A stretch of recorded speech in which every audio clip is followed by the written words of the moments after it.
I never saw myself playing this role because I've just seen so many great phantoms, starting with, Michael Crawford and going back to Steve Harley doing the original demo.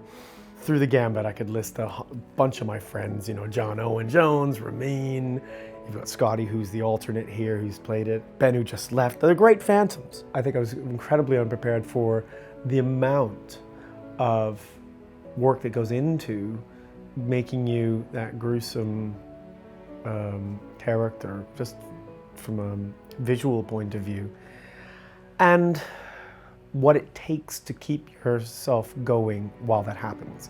So, back in the day when it was Michael Crawford, it was 3 to 4 hours of makeup. I've huge respect for any man who could sit through 3 or 4 hours and then get up and within the first 20, 30 minutes of the show, sing Music of the Night. It's really hard. The clothes, the cape, the suit, the undergarments, the shoes and everything, they're magnificent, but they're a lot. And then you've got the makeup and the physical deformity, and then the covering up of that, and the wig, and then all these, it's a lot. And then inside that is the character. And it's my job to go through those things, all those things, in some ways justify all of that and look okay, to inhabit this magical, otherworldly creature, and then to show his humanity.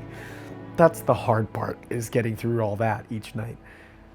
And then I've got these lovely things with which to do that with, which is the music, the melody, the 27-piece orchestra that's unheard of really in a West End stage, unless of course you're at an opera company.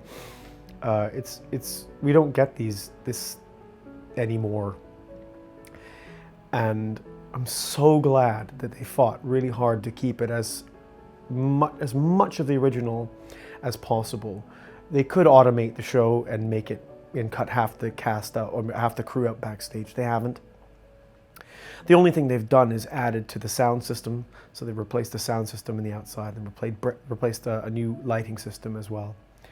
But everything else is as it was, because I think in some ways to take elements out would rob it of that magical combination which makes it work.